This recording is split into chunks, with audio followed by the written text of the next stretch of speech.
এখন দুটি জিনিসকে পার্ট পার্ট করব, ম্যাজিক স্যারের মতো ভাগ করব, বিভাজন করব। একটা হলো দেহ আর একটা হলো চরিত্র। আপনারা কিন্তু আমার সঙ্গে একটু একটু করে কথা বলবেন, বলবেন তো? এতগুলো লোক মুখ খুলে না, আর কোনো যদি ঝগড়া লেগে যায় চুপেন চুপেন, তখন আর থামানো যাবে না। জি ভাই, তো দুটো জিনিসকে আলাদা করব, কিন্তু আলাদা করার সময় একটু ধৈর্য ধরে আপনারা আমার সঙ্গে মুখ খুলবেন, আর যখন মুখ খুলবেন তখন আমি আগে বাড়তে পারবো। আপনারা বুঝলেন কি না? এই জায়গাটা যদি ক্লিয়ার না হয় তাহলে আগে বাড়া মুশকিল হবে। দেহ আর চরিত্র আলাদা জিনিস। আপনাদেরকে যদি প্রশ্ন করি, হাত কোথায় আছে? দুই বাহুতে আছে। আঙ্গুল কোথায় আছে? বা হাতের শেষ অংশে, পায়ের শেষ অংশে আছে। মাথা কোথায় আছে? বডির ঊর্ধ্ব অংশে আছে। নাক কোথায় আছে? সামনে। চোখ কোথায় আছে? কপালের নিচে। কান কোথায় আছে? মাথার দুই সাইডে। কতগুলো আমার ভুল হচ্ছে বলা? ঠিক আছে। হাত, পা, চোখ, কান, পেট, পিঠ, মাথা থেকে নিচু পর্যন্ত, পা পর্যন্ত, ইত্যাদি ইত্যাদি, টোটাল এক কথায় এর নাম কি? দেহ, শরীর, বডি। কথাটা বোঝাতে পারলাম? টোটাল এক কথায় নাম কি? দেহ। আর চরিত্র কি? দেখেন, চরিত্র কাকে বলে? চরিত্র আবার দেহের ভিতরেই আছে। এর যেমন হাত পা আছে, তেমনি চরিত্রের বডিগুলো শুনেলেন: বিবেক, বুদ্ধি, জ্ঞান, সত্য কথা, মিথ্যা কথা, বেঈমানি, ডাকাতি, নোংরামি, যত রকম আছে, এইটা টোটাল নাম হলো চরিত্র। জি, চরিত্র আলাদা জিনিস, দেহ আলাদা জিনিস। মিথ্যা, সত্য, কল্পনা, পরিকল্পনা, জ্ঞান, বুদ্ধি, বিবেক, হিংসা, তারপরে আপনার পরনিন্দা, পরচর্চা, গালি, গান, ভাষা, ব্যবহার, এই টোটালটা মিলে হলো চরিত্র। দুইটি, একটা মানুষকে আল্লাহ তাআলা তিনটি উপকরণ দিয়ে বানিয়েছেন। তিনটি উপকরণ, একটা হলো বাহ্যিক, দুইটা অভ্যন্তরীণ। বাহ্যিক যেটা চোখ, কান, হাত, পা দেখতে পেয়েছেন। অভ্যন্তরীণ দুইটার ভিতরে একটা দেখা যাবে আর একটা দেখা যাবে না। সেটা কি? যেটা দেখা যাবে, কাটলে পরে হাড়, কিডনি, কলিজা, ফ্যাঁসা, এগুলো অভ্যন্তরীণ। আর অভ্যন্তরীণে আর একটা আছে হিংসা, বিদ্বেষ, পরনিন্দা, পরচর্চা, আপনার কিনা গালি, পরশ্রীর কাতরতা, মানুষের ভিতরে ক্ষোভ, হাসি, কান্না, দুঃখ, বেদনা, এগুলো মানুষের ভিতরে সফটওয়্যার ডাউনলোড করে আল্লাহ মানুষকে পাঠিয়েছেন। এই টোটাল যেটা দেখা যাবে না, এর নাম হলো চরিত্র। চরিত্র থাকে কোথায়? দেহের কোন জায়গায় থাকে? ভাই খুব মন দিয়ে শোনেন এই দুটি কথা, আমি ট্রেস দিচ্ছি আপনাদেরকে। চরিত্র থাকে কোথায়? কান আছে কোথায়? মাথার সাইডে, দুই সাইডে। চরিত্র থাকে কোথায়? চরিত্র থাকে জিভের নিচে। চরিত্র থাকে জিভের নিচে লুকানো। কেন? শুনলেন, একটা লোকের দেহকে নাঙ্গা করতে গেলে যদি আপনারা মনে করেন আমাকে দৈহিকভাবে বেইজ্জতি করবেন, তাহলে আমার শরীরের কাপড়গুলো টেনে হিঁচড়ে ছিঁড়ে ফেলে দেন। সমাজে আমি নাঙ্গা হয়ে যাব, আমি বেইজ্জতি হয়ে যাব। আর যদি মনে করেন কারো দেহকে ন্যাংটা করব না, দেহতে যত কাপড় আছে থাক না কেন, ওর চরিত্রের বিকাশটা বের করে নিব। কোন চরিত্রের মানুষ, চরিত্রটাকে নাঙ্গা করব। তো ওর একটা সহজ রাস্তা হচ্ছে ওকে রাগিয়ে দেন। যখন ও রেগে যাবে ওর জিভ তখন অনর্গল চলতে থাকবে, আর যখন জিভ চলবে তখন ওর ভিতরে কি মাল আছে ন্যাংটা হয়ে যাবে, নাঙ্গা হয়ে যাবে। বড় বড় ডিগ্রিধারী মানুষ, বড় বড় ডিগ্রির কোয়ালিফাইডের মানুষ যখন সে মুখ খুলে দেয় তার চরিত্রটা বহির্প্রকাশ ঘটে যায়, আর সে নিজেকে কাপড় পরা মানুষের মতো রাখতে পারে না। অতএব একটা মানুষের চরিত্রকে ন্যাংটা করতে গেলে তাকে রাগিয়ে দিতে হবে। আর মানুষ যখন রেগে যায় তার ভিতরে যে গন্ডা মালগুলো আছে তখন টক টক টক টক করে বের হতে চলে, তখন তার মুখে আর কিছু ব্রেক নেবে না। এর জন্য বন্ধুরে চরিত্র থাকে জীবের ভিতরে লুকানো। মা আমার, বোন আমার, মেয়েটা কোন চরিত্রের বুঝবেন কি করে? ওর দেহের কাপড় খুলে দিলে ওর শরীরটা ন্যাংটা হবে, চরিত্র ন্যাংটা হবে না। কিন্তু যখন ওকে রাগিয়ে দেবেন, কুপ্রস্তাবে এনে দেবেন, তখন ওর জবান যখন খুলে যাবে চরিত্র বিকাশ হয়ে যাবে। এর জন্য একজন দার্শনিক বলছেন চরিত্রের অবস্থান কেমন, চরিত্রের দেহের ভিতরে থাকে কেমন, চরিত্রের অবস্থান কেমন? বলে টিউবের ভিতরে হাওয়া যেমন। হাওয়াকে দেখা যাবে? আরে হ্যাঁ না বলে না তো কোনো লোক। চরিত্রের অবস্থান কেমন? টিউবের ভিতরে হাওয়া যেমন। হ্যাঁ ভাই, টিউবে হাওয়া থাকে না রাখতে হয়? এতগুলো কথা বলে না। টিউবে হাওয়া থাকে না রাখতে হয়? বাস। কিন্তু হাওয়া প্রতিনিয়ত একটা জিনিস খোঁজে। কি খোঁজে? লিক। যদি একটা লিক হয় ডাম্পার জবাব দিয়ে দেবে, আর এক চাকা করাবে না। বুঝতে পারলেন? আমি নূর মোহাম্মদ, আন্তর্জাতিক বক্তা। গোটা বাংলাদেশের 63টা জেলা আমাকে চেনে, পশ্চিমবঙ্গ চেনে, আসাম, মেঘালয়, ত্রিপুরা, নিউজিল্যান্ড, এতগুলো রাজ্য মিলে জালসা করে বিহার, ঝাড়খণ্ড সবাই আমাকে চেনে। লোক বলছে বাহ বাহ বাহ বাহ বাহ বাহ। আমাকে আরো উপরে তুলে পাম দিয়ে আসমানে তুলে দিল। আমি মালদার ফেমাস বক্তা, মুর্শিদাবাদে ফেমাস বক্তা। গোটা দুনিয়ার লোক যেন আমার পেছনে হাত তালি দিচ্ছে, বাহ বাহ বাহ বাহ। এত বড় দামি মানুষ আর নাই। রতুয়ার বুকে আমার গ্রামে আমার চাচাতো ভাই, আমার বাড়ির পাশে তার বাড়ি, কোনো কাজে রতুয়া এসছে, কাগজটা দেখে বলছে 1 নম্বরে জানাব মাওলানা নূর মোহাম্মদ খাতিব সাহেব বর্ধমান। কাগজটা এমনি করে দিয়ে চায়ের দোকানে একটু মুচকে হেসে দিলে। হঠাৎ সভাপতি বলছে ভাই তুমি হাসছো কেন? বলছে পাক্কা সুদখোর। সব লিখ দিয়ে বেরিয়ে চলে গেল। এত সম্মান, এত ইজ্জত, আর কোনো মূল্য নাই। এর জন্য বলা হচ্ছে চরিত্র বানানো খুব কঠিন, কিন্তু চরিত্র চলে যাওয়া বড় আসান। একটা টায়ার বানাও, তারপরে টিউব বানাও, তারপরে নজেল দাও, তারপরে ভলপিন দাও, এরপরে তুমি চেম্বারওয়ালা পাম্পের মেশিন আনো, সেখানে পাম্পকে লোড করো, টিউবের পাম্পের মাধ্যম দিয়ে টিউবকে লোড করো। কত কঠিন! তার ভিতরে যেন একটা লিক না থাকে। হাওয়া পালাবার জন্য রেডি হয়ে গেছে, কিন্তু সামান্য যদি ভুল পিনটা না থাকে, যেমন হাওয়াটা বের হয়ে চলে যাবে। বন্ধুরা আমার, কেউ যদি কলেজে পড়তে পড়তে মাস্টার ডিগ্রি করে নেয়, MA, MSc, ME, MCom, MD যা করে নেয়, MBBS করে নিল, FRCS করে নিল, এদিকে সে PhD করলো, MD করলো, যত ডিগ্রি আছে করে নিল।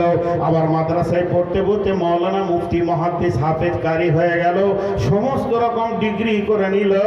আর ওই লোকটা যদি চরিত্রের কোনো দোষ থাকে, পৃথিবীর মানুষ তাকে নেবে না, সমাজে বুঝবে না, সমাজে তাকে কোনো রকম মূল্য দেবে না, কুত্তার মতো মূল্য দেবে না, গাধার মতো মূল্য দেবে না। আর একটা লোক সাধারণ মানুষ, হালকা পাতলা পড়াশোনা করেছে, কোনো রকম দিন মজুরি করে খায়, টোটো চালিয়ে খায়, আর যদি সে চরিত্রবান হয়, সমাজের সব জায়গায় আখিরাতে তার একটা মূল্য থাকবে। অতএব পৃথিবীর বুকে সব থেকে দামি জিনিস হলো চরিত্র। অতএব আল্লাহ তাবারাক ওয়া তাআলা এই চরিত্রের উপরে এত গুরুত্ব দিয়েছেন যে বিশ্বনবীকে শুধু একটা সূরাকে গোটা দিয়ে এত বড় থ্রেড দিয়েছেন বিশ্বনবীকে। হে নবী তুমি এমন হয়ে যাও, হে নবী তুমি সাবধান হয়ে যাও। চরিত্র হলো পৃথিবীর সব থেকে দামি জিনিস। একটা ছোট কথা বলি, আপনারা তো ব্যবসাদার মানুষ, বেশি শহরে বাস করছে, ভাই আপনাদের বিরক্ত লাগছে না তো?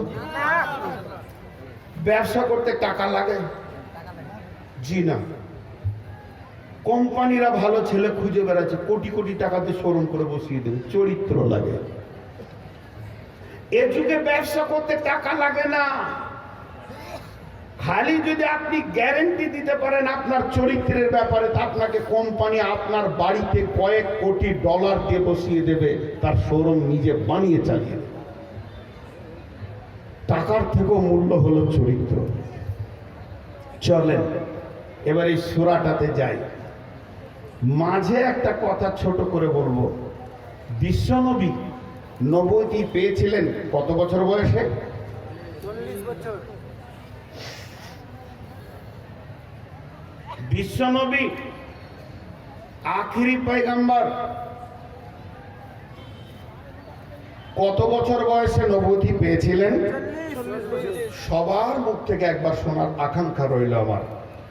বিশ্বনবী আখিরি পয়গম্বর কত বছর বয়সে নবুয়তি পেয়েছিলেন? 40 বছর।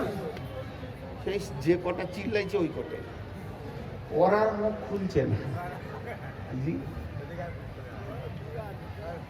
দেখেন কবার পানি খায়, খালি দেখেন। কমিটির লোক এবার রেগে যাবে যে এর লেগে কবেরেল পানি আনবো রে বাবা। তো 40 বছর বয়সে, এর আগে কি করছিলেন উনি? বিশ্বনবীর 1 বছর বয়সে তিনি জীবনে কারোর সঙ্গে বেঈমানি করেননি। তাহলে 1 বছর বয়সে কি বেঈমানি আছে? জি হ্যাঁ। ডক্টর নুরুল ইসলাম লিখছেন, বৈজ্ঞানিক মোহাম্মদ সাল্লাল্লাহু আলাইহি সাল্লাম বইটা পড়ে দেখবেন। বিশ্বনবীকে যখন দায় হালিমা নিয়ে গেলেন, দায় হালিমা যখন বোঁটা ধরিয়ে দিলেন, ও নবী মুহাম্মদ, নবী মোহাম্মদ বোঁটা চুষতে শুরু করলেন। ওই বোঁটা চুষে স্তনে যত দুধ ছিল বিশ্বনবী চুষে চুষে শেষ করে দিলেন। এবার দায় হালিমা 2 নম্বর বোঁটাতে লাগাবেন। ওই দয়ার নবী রহমাতুল্লিল আলামিন ছোট্ট বয়সে জিভ দিয়ে বোঁটাকে ঠেলে বের করে দিয়েছে, আর নেবে না, কারণ আর তাকে দুধ পান করানো যাচ্ছে না। ওই অবস্থায় নবীজির চেতনা রয়েছে, পৃথিবীর কোনো মহিলার দুধ হতে পারে না, স্তন থাকলেই যে দুধ থাকবে এর কোনো মানে নাই, নিশ্চয়ই তারও বাচ্চা হতে হবে। তাহলে আমি যে মেয়েটার দুধ চুষছি এর নিজস্ব কোনো বাচ্চা আছে। আমি যদি 2টা স্তনকে চুষে খালি করে দিই, তাহলে আমার যে সঙ্গিনী বোন আছে সে কোন দুধ পান করবে? এর জন্য বিশ্বনবীর চেতনতা, তিনি দুধ পান করতেন না। এইভাবে তিনার শিশু জীবন গেল। একটু বড় হয়েছে, চলতে শিখেছে, মুশরিকেরা কাবা তৈরি করছে। ছোট ছোট ছেলেরা ছোট ছোট পাথর নিয়ে কাবা তৈরি করার সঙ্গে জড়িত হয়েছে। দয়ার নবী তখন একদম মাসুম বাচ্চা, 4-5 বছর 6 বছরের সন্তান, ছোট ছোট পাথরগুলি মাথায় নিয়ে যাচ্ছে, মাথায় তাদের লাগছে পাথর নিয়ে যেতে। এই জন্য সেই বয়সের নবীজির চেতনা কেমন ছিল দেখেন। তাদের বাপ দাদারা বলল, তোরা প্যান্টটা খুলে দেন, ন্যাংটা হয়ে যা, আর ওই কাপড়টা মাথায় নিয়ে নে, তারপরে পাথরে নিয়ে আয়, তার মানে নিচের দিকটা নাঙ্গা হয়ে যাবে, কিন্তু মাথাতে আর পাথরের আঘাত লাগবে না। সব ছেলে করলো কি, তাড়াতাড়ি নিজের প্যান্টগুলোকে খুলে দিল, আর মাথাতে সেই কাপড়টা নিয়ে, প্যান্টটাকে নিয়ে তার উপরে দিয়ে পাথর বইতে লাগলো। বিশ্ব নবীর চাচা আবু তালেব বলছে, ও মুহাম্মদ প্যান্টটা খোলে রে বাবা, না হয় তোর মাথায় দাগ হয়ে যাবে। দয়ার নবী সম্মতি জানাচ্ছেন চাচা এটা আমি কোনোদিন করতে পারি না। যেই চাচা আবু তালেব প্যান্টটাতে হাত দিতে গেল, আল্লাহ নবী পড়ে গেলেন আর বেহুশ হয়ে গেলেন, আর তার কাপড় খোলা গেল না। তার মানে দয়ার নবীর চেতনতা আল্লাহ প্রথম থেকেই দিয়েছিলেন। তিনার 5 বছরে কোনো ক্লেম নাই, 10 বছরে তার বিরুদ্ধে কোনো বিচার নাই, কাউকে মেরেছে, কাউকে ধরেছে, কারো কিছু নিয়ে নিয়েছে। তিনার 15 বছরে কোনো ক্লেম নাই, তিনার 20 বছরে তার বয়সে তার জন্য কোনো বিচার নাই, তিনার 25 বছর বয়সে কোনো তার চরিত্রে দাগ পড়েনি, 35 বছর বয়সেও বিশ্বনবীর কোনো দাগ পড়েনি, 35 বছর বয়সেও বিশ্বনবীকে নিয়ে গ্রামে কোনো বিচার হয়নি, 40 বছর হতো একদিন আগেও তার জন্য কোনো রকম কোনো বিচার হলো না। তার মানে জন্ম থেকে নিয়ে 40 বছর পর্যন্ত আল্লাহ তাকে হেফাজত করে করে গাইড করে করে নিয়ে যাচ্ছে। এই রকম একজন নবী আল্লাহ 40 বছর কেন অপেক্ষা করলেন? যখন বিশ্বনবীর বয়স 25, বিশ্বনবীর বয়স 30-35, তখন কাবা শরীফে 360টা ঠাকুর রয়েছে, লাতমানাত হুজ্জা হবল, তাদের দাপিয়ে পুজো চলছে, তাদের দাপিয়ে দেবতাদের পুজো পাঠ হচ্ছে, কিন্তু আল্লাহ নীরব দর্শকের ভূমিকা পালন করছে। তখন নবী মুহাম্মদকে বলছে না, ও নবী মুহাম্মদ তুমি হেদায়েতের নূর নিয়ে ওদের কাছে পৌঁছাও। 40 বছর পর্যন্ত আল্লাহ অপেক্ষা করলেন, আর যখনই 40 বছর হয়ে গেল আল্লাহ তাবারাক ওয়া তাআলা বললেন, ইকরা বিসমি রাব্বিকাল্লাযী খলাক, খলাকাল ইনসানা মিন আলাক। নবীকে ডেকে নিলেন গার হিরাতে, দায়িত্ব দিয়ে দিলেন দাওয়াতের, যাও অন্ধকার আনাতে পৃথিবীকে তুমি আলোকে আলোকিত করো, তোমার হাতে প্রদীপ দিয়ে দিলাম। আল্লাযী আরসালাহু বিল হাক্কি বাশীরাও ওয়া নাযীরা ওয়া দাঈয়ান ইলাল্লাহি বিইذনিহি ওয়া সিরাজাম মুনীরা। আল্লাহর নবী অভিযানে নেমে গেলেন। অভিযানে নামার পর ওই মক্কার মাটিতে একটা পাহাড় আছে যার নাম হচ্ছে সাবা। এখন যদি নতুন কোনো খবর নিতে হয় ইউটিউব খুলতে হবে, ফেসবুক দেখলেই নতুন টাটকা খবর পেয়ে যাবেন, তাজা খবর আপনার কাছে পৌঁছে যাবে। আর সেই জামানার তাজা খবর পৌঁছানোর একটাই রাস্তা ছিল, ওই সাবা পাহাড়ে এইভাবে চাদর উড়াতে হতো। সাবা পাহাড়ে যখন চাদরকে উড়াতো তখন লোক তার কাছে এসে ভিড় করত, নিশ্চয়ই কোনো নতুন খবর পৌঁছিয়েছে। আল্লাহর নবী চাদরটা উড়ালেন, সমস্ত মক্কাবাসীর যত গোত্র গোষ্ঠী ছিল বিশ্ব নবীর কাছে এসে পৌঁছালেন। আল্লাহর নবী বললেন, বলো লা ইয়া আইয়ুহান নাস, হে আমার গোষ্ঠী, আমি কি জীবনে 40 বছর বয়স হতে চলেছে তোমাদের সঙ্গে মিথ্যা বলেছি? জি না, মিথ্যা বলেননি। কোনদিন কাউকে ধোঁকা দিয়েছি? বলে না, ধোঁকা দাওনি। কার সঙ্গে প্রতারণা করেছে? বলে না, প্রতারণা করারে। আমি যদি বলি পাহাড়ের উল্টো প্রাত দেশে শত্রু দল দাঁড়িয়ে আছে, সত্য হবে না মিথ্যা হবে? সকলে বলল তুমি যদি বলো তো সত্য হবে। তখন আল্লাহর নবী বললেন, ইয়া আইয়ুহান নাস, হে লোক সকল, কুলু লা ইলাহা ইল্লাল্লাহ, তোমরা বলো লা ইলাহা ইল্লাল্লাহ তুফলিহুন, আল্লাহ ছাড়া কোনো মাবুদ নাই। এই দেব দেবী লাত মানাত উজ্জা হবল এরা কেউ নয়, একজন হলেন তিনি আল্লাহ। তাহলে তোমরা বেঁচে যাবে চির কষ্টের দুঃখের জায়গা, চির সত্তাপের জায়গা, আর সেই জাহান্নাম থেকে বেঁচে যাবে। এই কথা যখনই বিশ্বনবী বললেন, আবু লাহাব মুখ খুলে বলছে, আজকেই তুই মিথ্যা শুরু করলি। এই ঘটনা থেকে আমি কি নিতে চাইছি?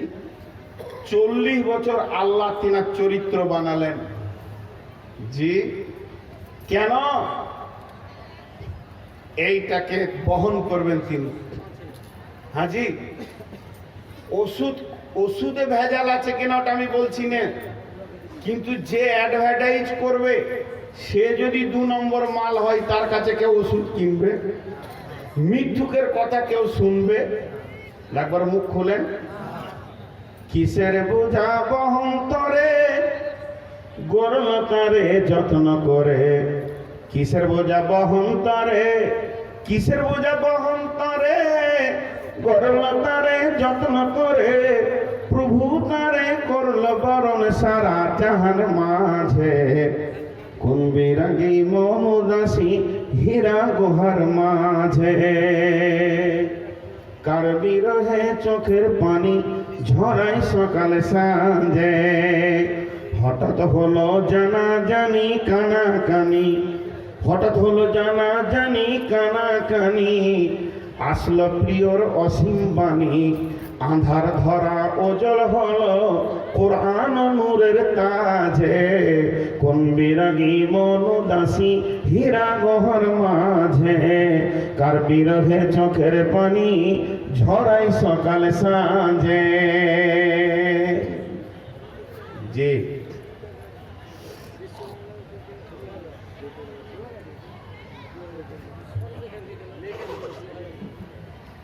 ঠান্ডা লেগেছে, ওষুধ দিলাম ডাক্তারের কাছে, বিনা ওষুধে উঠিনি, ওষুধ খেয়েছি, সুগারের ওষুধ খেয়েছি। এবার সূরাটা আপনাদের সামনে শুরু করছি। বিসমিল্লাহির রহমানির রহিম। ওয়াদ-দুহা ওয়াল-লাইলি ইযা সাজা, মা ওয়াদ্দা'আকা রাব্বুকা ওয়া মা ক্বালা, ওয়ালাল আখিরাতু খায়রুল লাকা মিনাল উলা, ওয়ালা সাওফা ইউতিকা রাব্বুকা ফাতারদা। ভালো করে শুনবেন, এই তফসিরগুলোর ভিতরে আল্লাহ যে কত বড় বড় মহাসমুদ্রকে লুকিয়ে রেখেছেন, মহা জঙ্গলকে লুকিয়ে রেখেছেন। ওয়াদ-দুহা মানে উদীয়মান সূর্যের কসম। উদীয়মান সূর্য দুহা বলা হয়। বর্তমান টাইমে বেলা 9টা থেকে 10টা, 10:30 পর্যন্ত ধরলেন। যখন সূর্যের প্রখরতা বেড়ে যায়, সূর্য আর শিশু থাকে না, যৌবনে পদার্পণ করে, এটাকে ওয়াদ-দুহা বলে। আল্লাহ উদীয়মান সূর্যের কসম করে বলছে, তাই উদীয়মান সূর্যটা কি? আগামীকাল সকালে বেলা 10টায় যে সূর্যটা প্রখর নেবে, ওকে বলা হবে ওয়াদ-দুহা। জি ভাই, ওই টাইমটা আল্লাহ কসম খেলেন, জোহরের কসম খেলেন না, আসরের কসম খেলেন না, সূর্য উত্তোলনের কসম খেলেন না, প্রখরতার যখন কসম খেয়েছে তার মানে কি?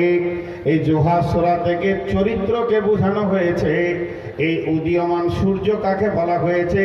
আগামীকাল পূর্ব দিকে যে সূর্যটা উঠবে ওইটাকে বলা হয়নি। কার মুফাসসিরের মত, ওয়াদ-দুহা বলতে বিশ্বনবীর যৌবনকালটাকে বলা হয়েছে। তিনি যৌবনকাল, সারা পৃথিবীর সব থেকে বড় সূর্যের নাম হলো নবী মুহাম্মদ সাল্লাল্লাহু আলাইহি ওয়াসাল্লাম। তাই তেনার যৌবনকালের উপরে আল্লাহ কসম দিচ্ছেন। কেন যৌবনকালটাকে কসম দিচ্ছেন? মানুষের চরিত্রের বিকাশ হয় যৌবনকালে, এবং যৌবনকালে অনেক ব্রেকের দরকার হয়। মানুষের যে চরিত্র নষ্ট হয় বার্ধক্যে নয়, মানুষের চরিত্র বেশি নষ্ট হয় যৌবনকালের উপরে। তাই আমার আল্লাহ বলছেন ওয়াদ-দুহা, হে নবী তোমার উদীয়মান সূর্যের উপরে আমি কসম দিচ্ছি। তার মানে হচ্ছে তুমি তোমার যৌবনকালকে ব্রেক করো, যেহেতু আমি আল্লাহ তোমার মতো একজন ভালো সেলসম্যানকে দিয়ে সারা পৃথিবীর বুকে আমার এই বইটাকে, আমার এই হেদায়েতের নূরটাকে বিশ্বব্যাপী প্রচার করব। যদি তুমি দুশ্চরিত্রের হয়ে যাও তাহলে আমার আসল মাল আর মার্কেটে চলবে না। কারণ দুশ্চরিত্রের লোককে দিয়ে যার চরিত্র পাংচার হয়ে গেছে, যে টিউটাতে হাওয়া নাই ওই টিউটা যেমন মাল বহন করে স্থানান্তরিত করতে পারবে না, ওই রকম বন্ধুরে যে চরিত্রে দুশ্চরিত্র এসে গেছে, যে চরিত্রতে লিক হয়ে গেছে, ওই মানুষটার দ্বারা মহা সত্যকে স্থানান্তরিত করা যাবে না, ট্রান্সফার করা যাবে না। আহা, কান ঘরে ছেলে রে তুরে, কোন ঘরে ছিল? ওইখান থেকে লাইট মারছে, মার মার মার। তোর দোষ নাই বাপ, ফ্যাক্টরির দোষ, প্রোডাক্টের দোষ নাই। ওখান থেকে আমার চোখে লাইট মারছে। দেখেন, এই হলো চরিত্র। আজকে যে বিষয় চলছে, ওকে ওকে কেউ বুঝায়নি যে এটা খারাপ জিনিস। লাইট মারছে। হে নবী, সব থেকে কঠিন ব্রেকের দরকার। যৌবনকালের জন্য আমি উদীয়মান সূর্যকে দিয়ে তোমাকে বোঝাচ্ছি, তুমি কসম করো, তার মানে ব্রেক করো। ওয়াল্লাইলি ইযা সাজা, মা আমার বোন আমার, ওরে আমার বোন রে, বড় নোংরা কথা কাউকে বলতে যাচ্ছি না, শর্টে বুঝিয়ে দিতে চাইছে। একটা ইসলামী, একটা কালেমাওয়ালা, একটা মুমিনা মেয়ের মূল্য কত, এরা জান্নাতের ভিতরে গিয়ে আল্লাহকে দাবি করবে, মহান মাবুদকে বলবে আমরা নবীর মা হয়ে পৃথিবীর বুকে ছিলাম। তাহলে একটা নবীর মায়ের গায়ে লুচ্চাতে হাত দেবে, এটা হতে পারে না। হে মা, তুমি যখন তত্তর করে তরঙ্গের মতো উদীয়মান হতে চলেছ, যখন তোমার ভিতরে যৌবন ঢেউ এসে গেছে, তখন তোমাকে জেনে নিতে হবে বিশ্ব নবীকে যৌবনকালে কসম দিয়েছেন আমার আল্লাহ। তাহলে আমি কি তাদের আওতাভুক্ত নই? তিনি হলেন আমাদের গ্রুপ লিডার, আর গ্রুপ লিডারকে থেট দেওয়া মানে আমাদেরকে দেওয়া। অতএব যৌবনকালে ব্রেককে ব্রেক করো। আর একটা কি করো? ওয়াল্লাইলি ইযা সাজা, আল্লাহ দ্বিতীয় কসম করছেন, যখন অন্ধকার হয়ে যায় সন্ধ্যাতে, যখন সন্ধ্যাতে অন্ধকার হয়ে যায়, তার মানে পূর্ব দিকের লাল রংটা পশ্চিম দিকের লাল রংটা যখন বসে যায়, আঁধার ছেয়ে ধরে, এই টাইমটা কসম করছে, মানে এই টাইমের মানুষের চরিত্রের নোংরার বিকাশটা হয়ে যায়, মানুষ শেষ হয়ে যায়, তার জিন্দেগির চরিত্রকে এখানে শেষ করে ফেলে। তাই আমার আল্লাহ বলছে, নবী হে, আমি কসম দিচ্ছি ওই টাইমটা যেখানে সন্ধ্যাকে ছেয়ে ফেলে, তখন মানুষ তার চরিত্র নোংরা করার জন্য ব্যতিব্যস্ত হয়ে পড়ে। এই টাইমটাতে বেশিরভাগ দুশ্চরিত্র ছেলেরা ঘোরাফেরা করে। তাদের টাইম হচ্ছে মাগরিবের পর থেকে নিয়ে এশার পর পর্যন্ত। এই টাইমটা চরিত্রহীনরা বেশি দরাদরি করে। এর জন্য আল্লাহ তাবারাক ওয়া তাআলা বলছেন, ওয়াল্লাইলি ইযা সাজা।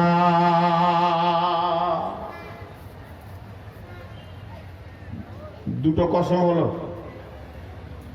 দুটো কসম হলো। জি, এই স্টেজে থাকার কোনো একটা লোক আমাকে রাগ কাটছে না, মুসাফাও করছে না এই কমিটির মধ্যে। প্রথম আমি কি ধরবো নিজের জন্য বলেন? তাহলে আমার কোনো ব্যবহারে কষ্ট পেয়েছে, এটা প্রথম ধরবো কি না? না চুরি করেছি ওর এটা ধরবো? ব্যবহার। জি, প্রথম ছাপ্পা মারবে ব্রেনটা ব্যবহারে।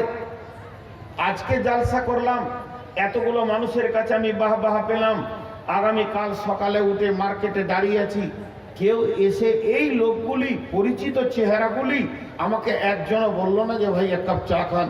ওই 5টা টাকা আমার কাছে কিছুই নয়, কিন্তু সম্মানই একটা শব্দ, ভাই এক কাপ চা খান। আর উনি যে আমাকে 5 টাকা দিলেন, এটাও বড় জিনিস ওর কাছে নয়, কিন্তু সম্মানইটা বড়।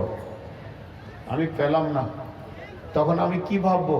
এদের পকেট মেরেছি, গরু চুরি করেছি, ছাগল চুরি করেছি, খাসি মেরেছি, এদের ছেলে পিলেকে মেরেছি?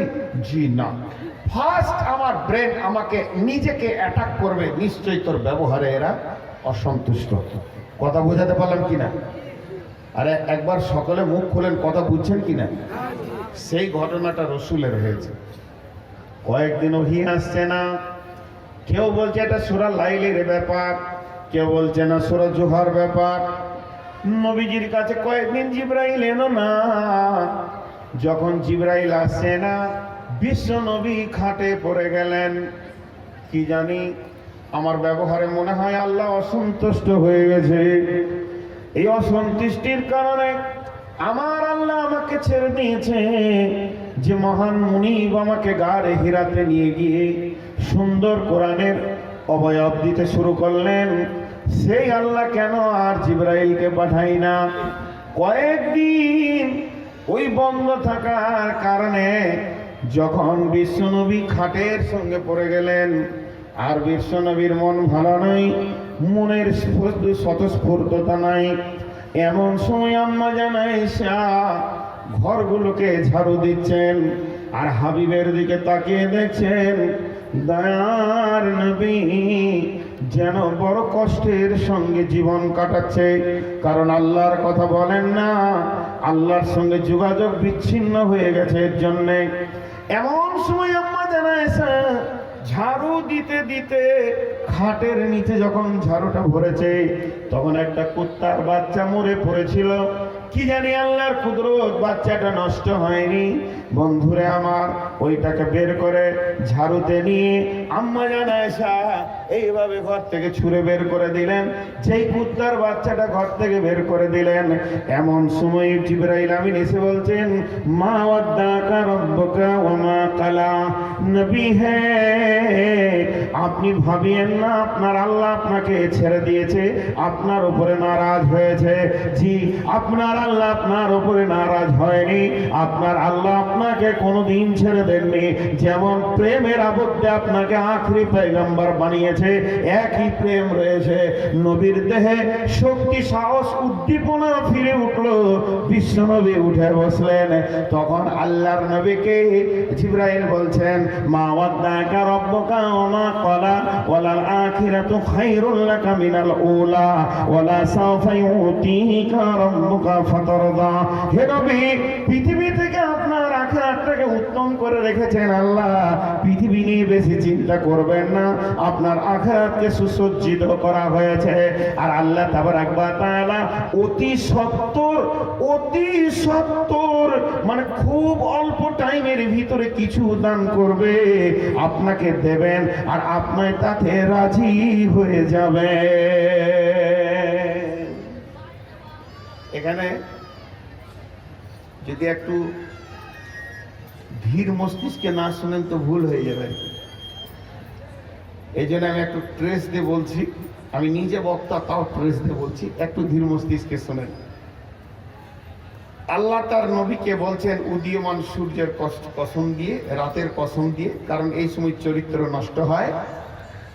তারপরে বলছে আপনার আল্লাহ আপনাকে ছাড়েননি, নারাজও নয়। এরপরে বলছেন আপনার দুনিয়া থেকে আখিরাতটা উত্তম। দেখবেন চরিত্র নষ্ট যতজনের হয়েছে তাদের দুনিয়ার পার্থিব লোভের কারণে হয়েছে। আখিরাতের যাদের লোভ আছে তারা দুনিয়াতে চরিত্র নষ্ট করবে না। তারপরে কি বলছেন, মা ওয়াদ্দাকা রব্বুকা ওয়া মা ক্বালা ওয়ালাল আখিরাতু খায়রুল লাকা মিনাল উলা। সবাই আমার সঙ্গে বলেন, ওয়ালা সাওফা ইউতিকা রব্বুকা ফাতারদা। এই রতুয়ার লোক এত কমজোর কেন? 1 ঘন্টা বকা হয়েই গেল, এখনো পর্যন্ত আপনাদের মুখ থেকে কিছু বার করতে পারছি না।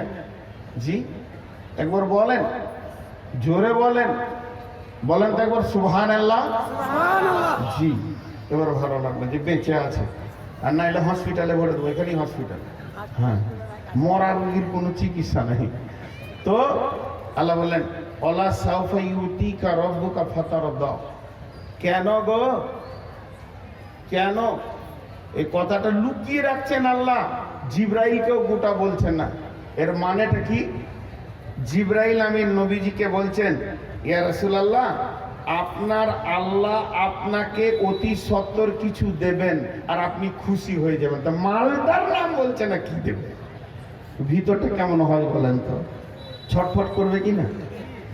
এখন আমি এই সময় বায়ান করছি, আর কমিটির কেউ যদি কানে কানে এসে বলে খালি বায়ানটা শেষ করেন আপনাকে মাল দেবো, মাল দেবে মানে কি লাভ দেবে না লাঠি দেবে, না টাকা দেবে, না পাকা কলা দেবে, 2টো আম দেবে, নাকি জিলেপি দেবে? এই নানা রকম চিন্তা করতে গিয়ে বায়ানের লাইনটা ঠিক থাকছে না। এটা হয় কি হয় না? ফিতরাতে ইনসানিয়াত বলা হয়েছে। এটা বিশ্বনবী ও মানুষ ছিলেন, ওনার ভিতরে এই ঘটনাটা ঘটেছে। একটা উদাহরণ দিব। উদাহরণটা কি? আমি আমার কোন একটা গ্রামের ছেলেকে ভাতিজা সম্পর্ক হয় ডাকলাম, বলে এই ভাতিজা মিজানুর, ওইদিকে ওকে কাছে ডাকলাম। ডাকার পর বললাম, এদের থলিটা লে, আমার আজকে জালসা আছে, আমি চলে যাব তাড়াতাড়ি করে মালদা, তোকে এই থলিটা দিছি, যে যে মালগুলো লিখা আছে ওটি হাটে থেকে এনে তোর চাচিকে দিবি, তোকে আমি কিছু দিব। ও থলি হাতে নিয়েছে, টাকাও নিয়েছে, মাল আনার জন্য রেডি হয়ে গেছে, দিয়ে খালি এরকম করছে, এটা মানে কি? আমারটা দিবে কি দিবে না, ওই ধান্দাতে পড়ে গেছে। তখন ও যখন এরকম এরকম করছে, তখন আমার তো আর বুঝতে অসুবিধা হচ্ছে না যে মাল নিজের ধান্দাটাই পড়ে আছে। তখন ওকে আমি কি দিব এটা বলছি না, কি দিয়েছি ওইটা বলছি। সূরা তো ওইটাই আছে। কি বললাম? ওই তোকে জালসার দিন 100 টাকা দিলাম, তোর বোনের বিয়ের দিন তুই আমার কাছে টাকা চাইলি, সেদিনও 100 দিলাম। ঈদ উল ফিতরের দিনে 50 টাকা নিয়েছিস, ঈদ উল আজহাতে আমার কাছে তুই 100 টাকা নিয়েছিস। আবার এই গ্রামে যখন তুই প্রথম বেড়াতে পাশের গ্রামে জালসায় যাচ্ছিলি, সেদিন 50 টাকা দিয়েছি। এতগুলি তোকে দিলাম, একবার, দুবার, তিনবার, চারবার, পাঁচবার। আজকে তুই আমার হাট বাজারটা এনে বাড়িতে দেবে, আমি ব্যস্ততার সঙ্গে বেরিয়ে যাচ্ছি, আজ কি তোকে মাল দিব না? তুই কি সন্দেহে পড়ে গেলি? ঠিক বিশ্ব নবীকে যখন জিবরাইল আমিন বললেন ওয়ালা সাউফা ইউতিকা রাব্বুকা ফাতারদা, কত বড় কথা বলছেন। ও দয়ার নবী গো, আপনার আল্লাহ আপনাকে অতি সত্বর কিছু দেবেন। মালের নাম বলছে না, কৌতূহল বাড়ানোর জন্য। আর মালটা যখনই দেবে, ফাতারদা, আপনি রাজি হয়ে যাবেন, আপনি খুশি হয়ে যাবেন। এমন একটা মাল দেওয়া হবে যে মালটাতে আপনি খুশি তো আনন্দিত হয়ে যাবেন। তখন বিশ্বনবীর মুখ চেহারা আর বিশ্বনবীর অঙ্গভঙ্গি যা প্রকাশ পেয়েছে, তাতে কি দেবে, কি দেবে? কারণ তিনিও মানুষ ছিলেন। যখন এইটা হয়ে গেল, আল্লাহ পরপর 3-4টা কথা বললেন। আলাম ইয়াজিদকা ইয়াতীমা ফাআওয়া ওয়া ওয়াজাদাকা দাল্লান ফাহাদা ওয়া ওয়াজাদাকা আইনান ফাগনা। তোকে কি আমি দিইনি? তুই এতিম ছিলি, তোর জন্য আমি জায়গা বানিয়ে দিলাম, তোর জন্য আমি হৃদয় ভরা প্রেম দিলাম, তোর জন্য আমি কত সুন্দর জিনিস দিলাম। ও আলাম ইয়াজিদকা ইয়াতীমা ফাআওয়া ওয়া ওয়াজাদাকা দাল্লান ফাহাদা, তুই গুমরা ছিলে। স্বয়ং আল্লাহ বলছেন তার নবীকে, তুই গুমরা ছিলি, তোর ভিতরে কিছুই ছিল না, তুই একটা ঠনঠনে মানুষ, বই কিছুই ছিলি না। তোর বাপ মুশরিক, তোর মা মুশরিক, তোর গোষ্ঠী মূর্তি পূজক, আর তার ভিতর থেকে আমি তোকে আল্লাহ বিশ্ব নবী বানাইলাম। ও দাদাকা দাল্লান ফাহাদা, তুই গুমরা ছিলি, তোকে আমি হেদায়েত দিয়েছি। ও দাদাকা আইলান ফাগনা, তুই নিঃস্ব ছিলি, তোর কাছে একটা নয়া ছিল না। এরকম ব্যক্তিকে আমি মালে মালামাল করে দিয়েছি, তোর পাশে মালদারদেরকে দিয়ে দিয়েছে। একবার তুই কি ভেবে দেখলি না যে আমি তোকে দিয়েছি কি দিই নাই? এরপরেরটা কেমন করে তুই বিরহ দহনে ভুগছিস বল? এরপরে তোর কেন এত কৌতূহল হবে? এর জন্য বিশ্ব নবীকে পরপর 3টি কথা আল্লাহ চাপ দিয়ে বললেন। আলাম ইয়াজিদকা ইয়াতীমা ফাআওয়া ওয়া ওয়াজাদাকা দাল্লান ফাহাদা ওয়া ওয়াজাদাকা আইলান ফাগনা।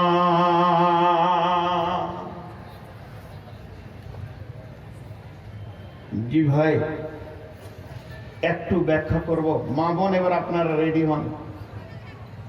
মেয়েদের ভূমিকা দেখেন। জি, এই কমিটি, জালসা কমিটি, প্যান্ডেলটা যাকে দায়িত্ব দিয়েছে, যিনি প্যান্ডেলের টেন্ডারটা নিয়েছেন,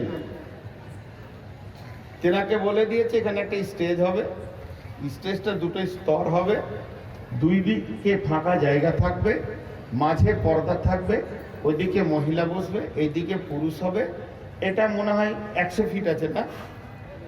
100 ফিট একটু বেশি আছে, এইদিকে 150-200 ফিট হবে। কাজ খতম, কমিটির কাজ খতম। এবার যে টেন্ডার নিয়েছে সে বলছে আমাকে 20,000 টাকা লাগবে, 30,000, 40,000 লাগবে। কমিটি কবুল করেছে। এখন আমার কথাগুলো বোঝার চেষ্টা করেন।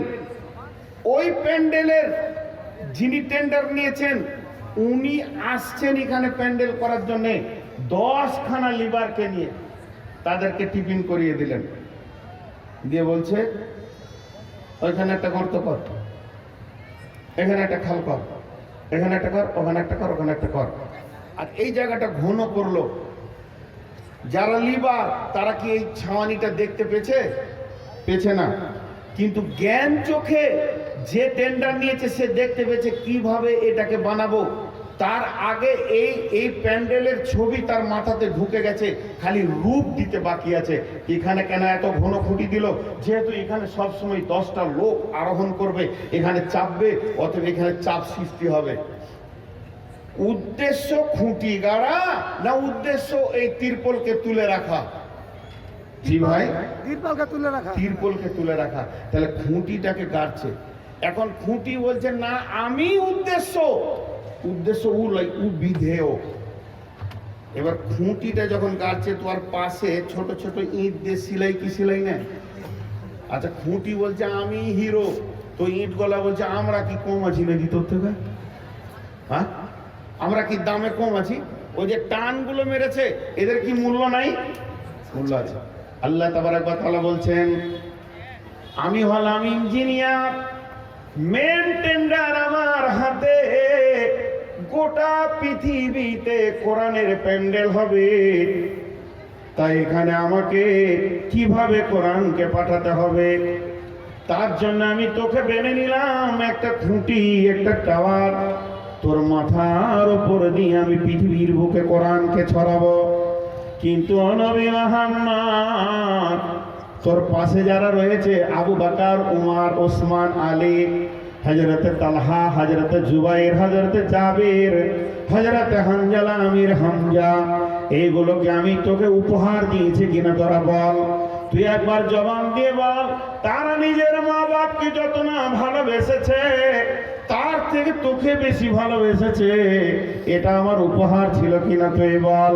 হে নবী, তুই একবার বল। হযরতে সাদ ইবনে আক্কাস রাদিয়াল্লাহু তাআলা আনহু নিজের বাপকে কেটে 2 পিস করে দিল এবং ভাবা গেল, বিশ্ব লোক বলল এত বড় সাহাবী নিজের বাপকে কেটে ফেলে দিয়েছে। আমার আল্লাহ সঙ্গে সঙ্গে আপনার কিনা আয়াত নাজিল করে দিলেন সূরা হুজরাতের ভিতরে, সাদ যেটা করেছে দিনের জন্য করেছে, সাদের কোনো ত্রুটি নাই, তাকে পাক করে দেয়া হলো। এত বড় কাজ করেছে, সে যে তলোয়ারটা নিজের বাপের গর্দনে চালিয়েছিল। হে নবী, তুই বল, এটা সাদ কি তোকে ভালোবাসতো না? হযরতে আবু বকর কি তোকে ভালোবাসতো না? হযরতে তালহা বুকে 180টা তীর নিয়েছিল, কেন নিয়েছিল? এই সাহাবীগুলোর ব্রেনগুলোকে তোর দিকে করে দেওয়া এবং তোর প্রেমে আবদ্ধ করে দেওয়া আমি আল্লাহ এদেরকে করেছি। ওয়াজাদাকা দাল্লান ফাহাদা ওয়াজাদাকা আইলান ফাআগনা ওয়াজাদাকা আলাম ইয়াজিদকা ইয়াতীমা ফাআওয়া। তোর স্থানগুলো কেমন বানিয়েছি শোন। হে আবু তালিব, আবু তালিব রসুলের চাচা, জাহান্নামে যাবে, তার সব থেকে আযাব কম হবে, তাকে আগুনের জুতো পরিয়ে দেওয়া হবে আর মাথার মগজ ফুটতে থাকবে। এই আবু তালেবকে আমি তোর মহব্বতে বানিয়ে দিয়েছিলাম। তোর মাকে নিয়েছি, বাপকে নিয়েছি, মা বাপের যত প্রেম মহব্বত ভালোবাসা ছিল সব আবু তালেবের দিলে ভরে দিয়েছিলাম আমি আল্লাহ। আবু তালেব তোকে ছাড়া চলতে পারতো না। আবু তালেব তোকে কত ভালোবেসেছে। আবু তালেবের নিজের ছেলের নাম আলী।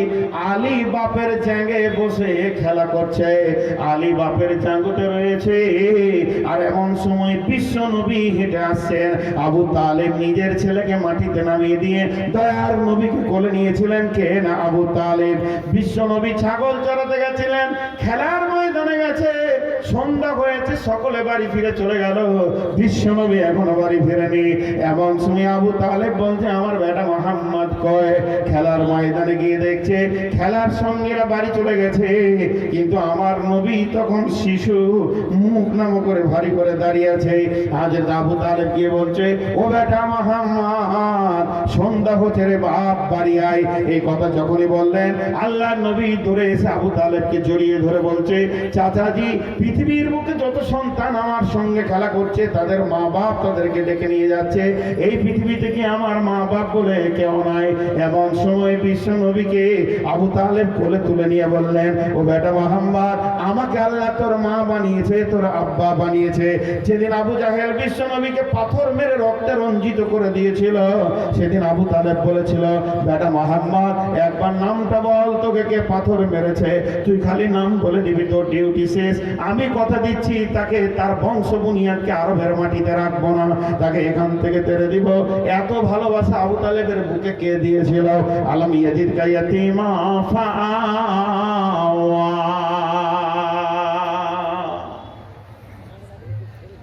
জি, তুই এতিম ছিলি, তোকে জায়গাগুলো কেমন দিয়েছি আমি বল, তোকে জায়গাগুলো কেমন দিয়েছি তুই স্বীকার কর। জি, সাহাবীরা তোর জন্য জান দিয়েছে, সাহাবীরা তোর জন্য জান দিয়েছে। আজওয়াজে মুতাহহারা, পবিত্র বিবিগণ, রসুলের